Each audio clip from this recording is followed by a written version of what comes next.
Stéphane Bern a été convoqué par Gérard Collomb à la suite d'un tweet dans lequel il félicitait Laurent Wauquiez pour son action en faveur du musée du tissu à Lyon. Non, ma chère Julie, mes chers amis, mes chers voisins d'Europe 1, vous savez quoi, je me suis fait crier. Oui, monsieur Cabral, je me suis fait tapoter sur les doigts par l'ancien maire de Lyon pour avoir chanté la beauté du tissu. Non, pour non avoir pas la beauté du titu. Qui ne veut rien dire, non. Non, en fait, c'était pour avoir félicité Laurent Wauquiez d'avoir sauvé ce musée. Oui, mais attendez, mais vous savez que c'est un musée exceptionnel, le musée du tissu. Vous savez quoi? C'est bourré de tissus à l'intérieur. Mais vos yeux se perdent au milieu des tissus. Ici, un tissu rouge, là, un tissu bleu, de l'autre côté, un tissu vert. Il y a des tissus de multiples couleurs.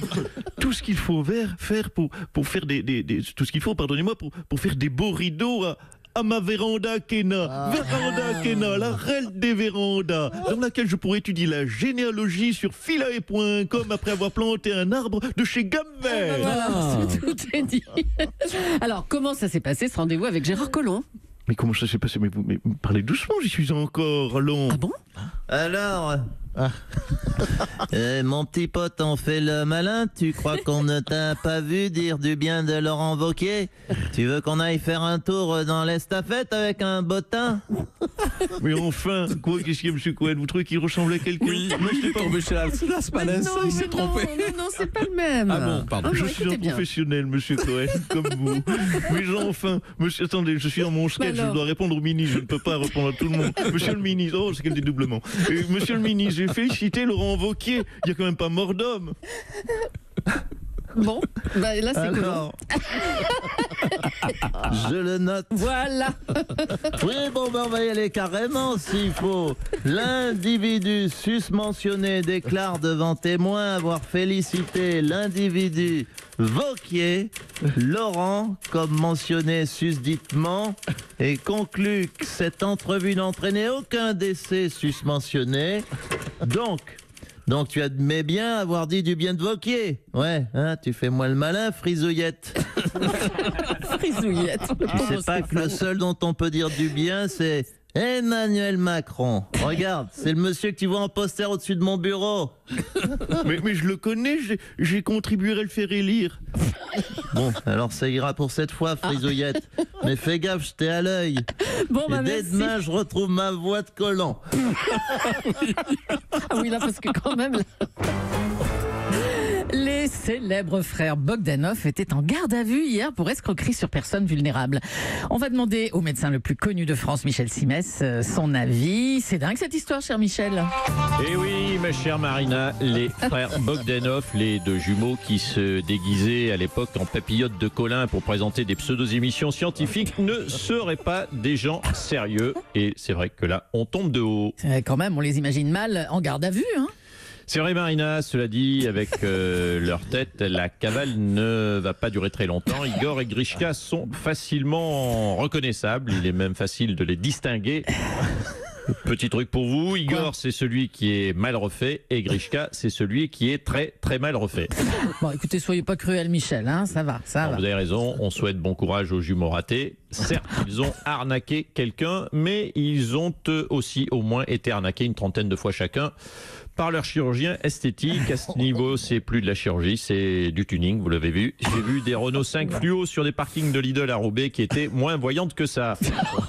En tout cas, ils ne pourront pas s'échapper de prison. Entre les barreaux, le menton ne passera pas. Oui, bon, stop, on arrête là, Michel. On l'a appris hier, le dirigeant nord-coréen Kim Jong-un a rencontré le président chinois Xi Jinping lors d'une visite non officielle qui s'est déroulée de dimanche à mercredi. Monsieur Raffarin, un spécialiste de la Chine, qu'est-ce que vous pensez de cette rencontre? Oui, bonjour, c'est Jean-Pierre Raffarin.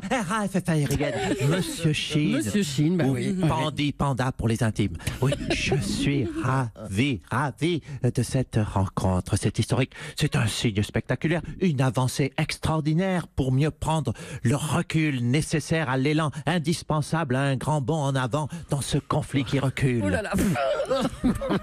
Les deux dirigeants ne s'étaient jamais rencontrés. Vous pensez que ce déplacement signe la fin de l'autarcie nord-coréenne? Écoutez, je l'espère.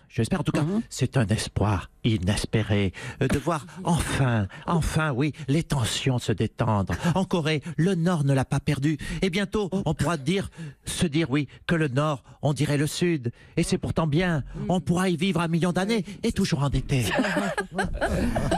Merci, monsieur Raffarin. Je vous en prie. La COP23 va se terminer. Angela Merkel, c'est l'Allemagne qui l'héberge à Bonn. Vous êtes satisfaite dans la manière dont ça se passe? Madame Julie, bonjour à tous. La COP23 se déroule très bien. Nous avons fixé déjà un objectif. Vous le savez, lors de la COP21, nous les avons confirmés pendant la COP22. Oui. Et là, nous voulons les reconfirmer pour la COP23. Et prélude, vous l'avez compris, monsieur Cohen, à la COP23.